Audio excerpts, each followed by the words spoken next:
Assalamualaikum warahmatullahi wabarakatuh. Sahabat perspektif dimanapun Anda berada, selamat datang kembali di podcast Hasnawi Haris Perspektif. Pada episode kali ini kami akan berbincang tentang deep action. Setelah pada episode yang lalu, kita juga pernah berbincang tentang deep learning, Prof, lalu deep thinking. Nah, kali ini deep action. Apa itu? Apa keunggulannya dan seterusnya, ini yang akan kita dengarkan perspektif edukasi dari Profesor Hasnawi Haris. Prof,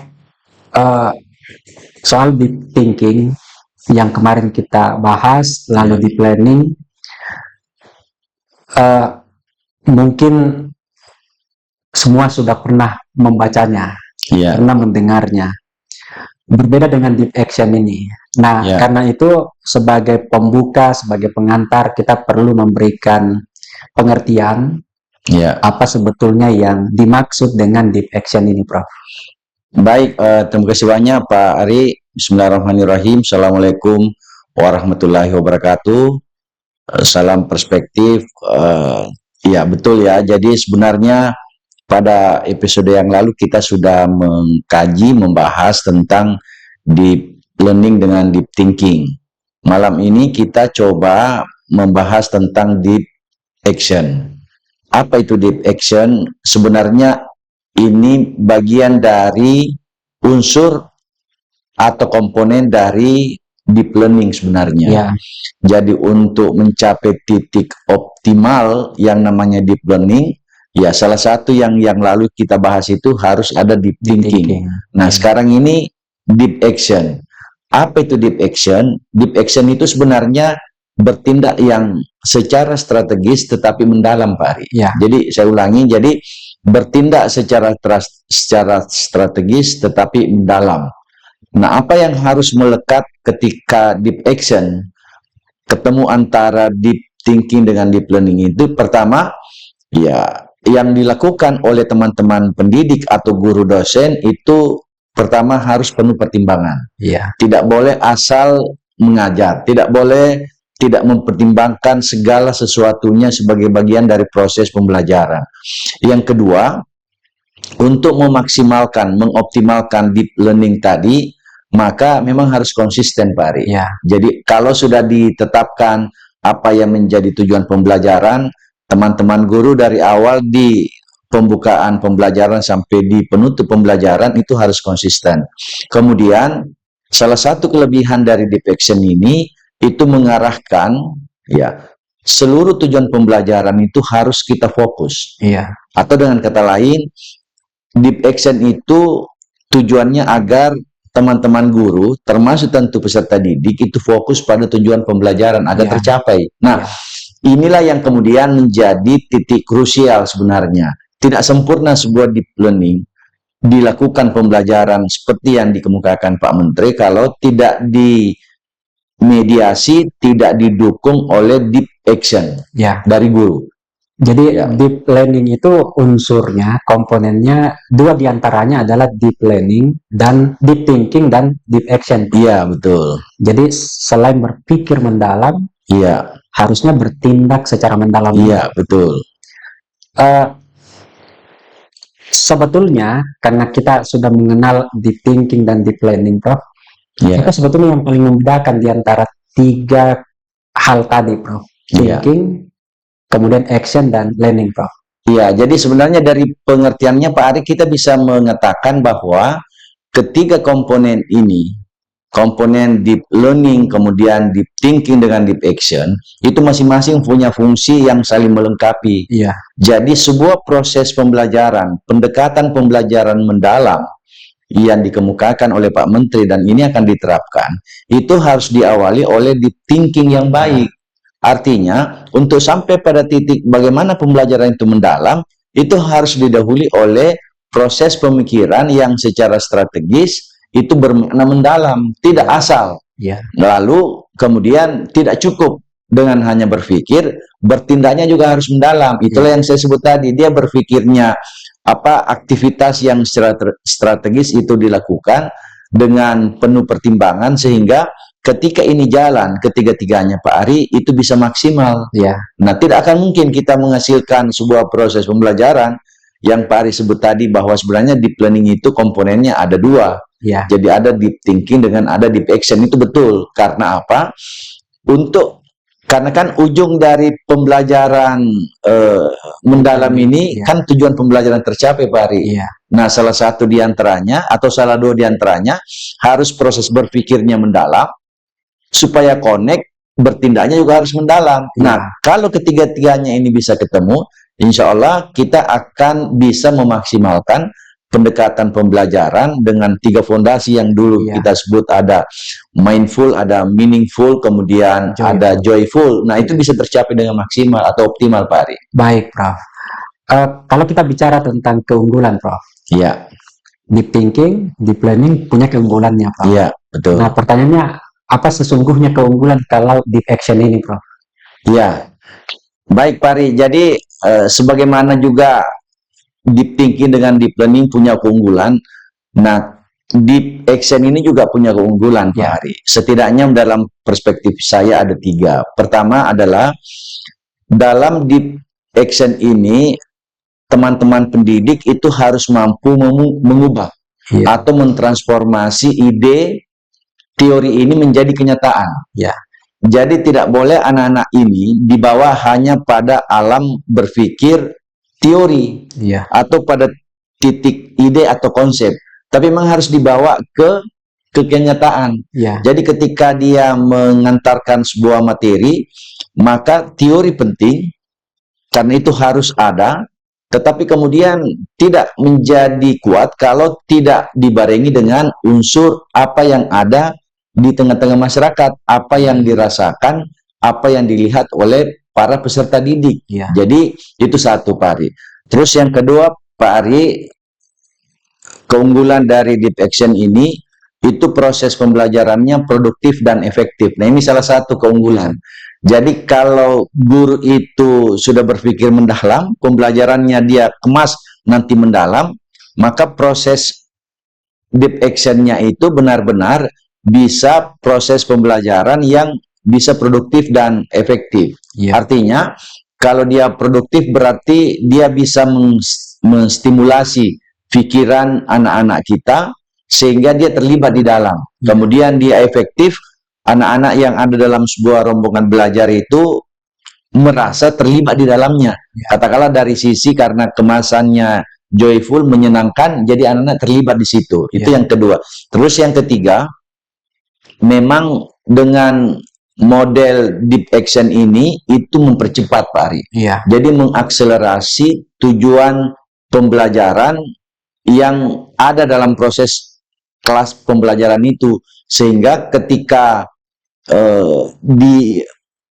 ketika prosesnya cepat direspon dengan baik oleh anak-anak kita, maka sebenarnya dengan mudah bisa kita capai karena dari awal tadi itu direkayasa atau dibuat sistem supaya lebih terarah proses pembelajaran itu. Nah, tiga itu menurut saya bagian dari keunggulan dari deep action, Pak Ari. Jadi deep action ini, Prof, membuat pembelajaran itu connect dengan kenyataan. Iya, betul. Menjadi produktif dan efisien, lalu yang bisa mempercepat. Iya. Tapi terarah, cepat dan terarah. Tapi tetap sesuai dengan tujuan, Prof. Karena keunggulannya sangat luar biasa. Sekarang, Prof, kira-kira guru di sekolah, di kelas, itu untuk melaksanakannya barangkali ada langkah-langkahnya, Prof. Apa yang harus dilakukan pertama, kedua, dan seterusnya, Prof? Iya. Baik, Pak Ari. Jadi memang isu deep learning ini kan sebenarnya membuat fokus teman-teman guru itu arah fokusnya ke sana sekarang. Jadi sambil menunggu kalau itu ada kurikulum yang ada, kurikulum Merdeka sudah pasti ditinggalkan, beberapa indikator diantaranya yang baru ini guru penggerak dihapus, saya kira. Nah, bagian dari kita memaksimalkan atau mengoptimalkan deep learning ini, maka deep action ini benar-benar harus punya langkah yang bisa kita pastikan bahwa ini akan mendukung sebuah deep learning yang kita harapkan, pembelajaran yang mendalam yang kita harapkan. Nah, apa langkah-langkahnya? Pertama, Pak Ari, kita harus bisa memastikan, atau teman-teman guru harus bisa memastikan tujuan pembelajaran yang jelas. Jadi, memang di modul ajar yang selama ini, yang baru di kurikulum Merdeka, atau di RPP versi sebelumnya, itu kan tujuan pembelajaran yang selalu jadi acuan. Iya. Nah, sama dengan ini, deep action ini harus bisa dipastikan bahwa tujuan pembelajarannya jelas, satu. Terus yang kedua, kalau tujuan pembelajaran ini akan dicapai optimal, maka yang kedua itu harus ada strategi yang tepat. Ya. Atau dengan kata lain, model kita melakukan proses pembelajaran itu di kegiatan inti, itu bisa maksimal, sehingga strategi yang harus dipakai adalah strategi yang memang tepat, connect dengan materi. Ada hubungannya tadi dengan keunggulan antara teori kenyataan yang sampai ke anak-anak kita itu bisa dirasakan. Itu yang kedua. Terus yang ketiga, Pak Ari, kalau deep action ini dilakukan dengan benar, maka kita harus juga bisa memastikan teman-teman guru itu harus menerapkan alat ukur yang kira-kira itu bisa dicapai. Iya. Jadi tidak ada proses pembelajaran yang hampa.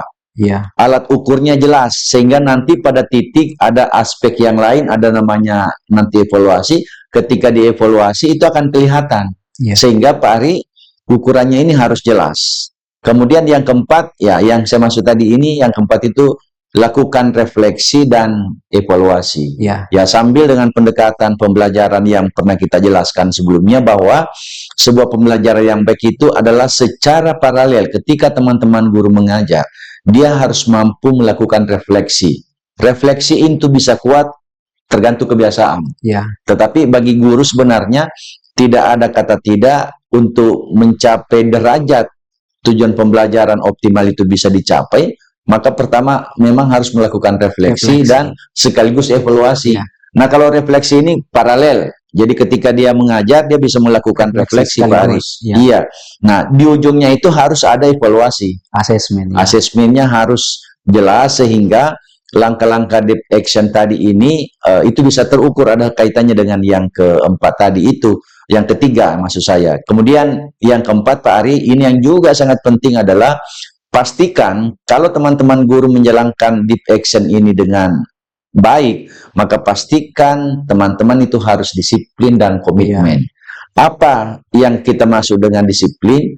Disiplin ketika dia proses pembelajaran ini dilakukan mulai dari awal hingga akhir, itu harus disiplin. Ya. Disiplin mereka menyampaikan materi, disiplin anak-anak kita mengikuti materi, kemudian konsisten atau komitmennya tadi. Konsisten itu, ya teman-teman kalau sudah direncanakan sebelumnya, dan itu dipastikan tujuan pembelajaran dicapai, kita harus mengikut pada proses perencanaan atau tujuan pembelajaran yang sudah ditetapkan. Ya. Nah, 5 hal ini menurut saya bagian dari langkah-langkah taktis bagaimana deep action ini dilakukan agar tujuan pembelajaran mendalam itu bisa kita capai, Pak Ari. Baik, Prof.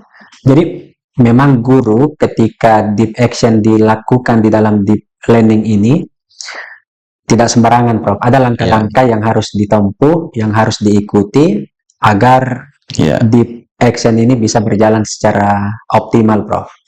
Prof, seperti biasa, sebagai penutup dari perbincangan, kita memberi edukasi kepada pemirsa kita, tentu sekaitan dengan topik kita hari ini, yaitu deep action dalam deep learning.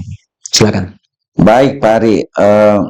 Sebagai edukasi dari topik kita hari ini, deep action, yang bisa kita berikan perspektif dalam bentuk edukasi, pertama yang harus difahami bahwa ketiga komponen ini tadi, Pak Ari, jadi deep learning, kemudian deep action, kemudian deep thinking ini tidak berdiri sendiri. Iya. Jadi tidak bisa dipisahkan. Jadi ketiga-tiganya harus jalan bareng. Kalau dalam pengertian sederhana, ya sebuah pembelajaran mendalam itu harus didukung oleh proses berpikir yang mendalam, kemudian tindakan yang juga mendalam. Ya. Jadi nanti unsur-unsurnya ketika proses pembelajaran itu dicapai sampai pada titik asesmennya harus mendalam. Ya. Jadi tujuan pembelajarannya harus mendalam. Lalu kemudian bagaimana strategi yang diterapkan juga harus mendalam. Ya. Nah, ketiga aspek ini yang saya sebut tadi Pak Ari itu harus saling mengisi, saling melengkapi. Dan sebenarnya yang baik kalau kita mau lakukan ini dengan maksimal, maka ketiga-tiganya itu harus bisa terkoneksi secara langsung. Bisa kita lihat dengan model begini Pak Ari. Jadi tanpa pembelajaran mendalam, maka sebenarnya pemikiran mendalam dengan tindakan mendalam itu tidak punya dasar yang kuat. Ya. Itu pertama. Terus yang kedua, sebuah proses yang kita sebut dengan berpikir mendalam, tapi tanpa pembelajaran mendalam, maka itu tidak punya manfaat. Ya. Atau dengan kata lain, tindakan yang mendalam itu tadi tanpa pembelajaran mendalam, tanpa pemikiran mendalam, maka tindakan itu pasti tidak efektif. Ya. Itu yang kedua. Yang ketiga Pak Ari, tanpa proses tindakan mendalam, maka pembelajaran mendalam dan pemikiran mendalam itu hanya sebatas teori, tidak bisa jadi kenyataan. Sehingga ketiga komponen ini memang selain harus digabung Pak Ari, tidak bisa dipisahkan, juga ketika dijalankan harus balance, harus seimbang. Nah, kalau ini bisa dimaksimalkan oleh teman-teman guru, saya kira deep learning sebagai sebuah pendekatan yang akan menjadi role model nanti ketika pembelajaran dengan kurikulum yang bakal kita terapkan di negara kita, khususnya di satuan pendidikan, itu akan memberikan hasil atau kesuksesan yang optimal. Saya kira itu Pak Ari. Baik Prof, saya kira ini edukasi kepada pemirsa kita, tentu sebagai satu upaya untuk menyiapkan diri, menjemput kebijakan yang nanti akan diterapkan oleh Kementerian Pendidikan Dasar dan Menengah, khususnya dalam hal kurikulum pendidikan yang akan datang, Prof. Pemirsa, demikianlah perbincangan kami. Sampai jumpa pada episode selanjutnya. Pahami lebih dalam, edukasi tanpa batas, dan salam perspektif. Salam perspektif. Wassalamualaikum warahmatullahi wabarakatuh. Salam.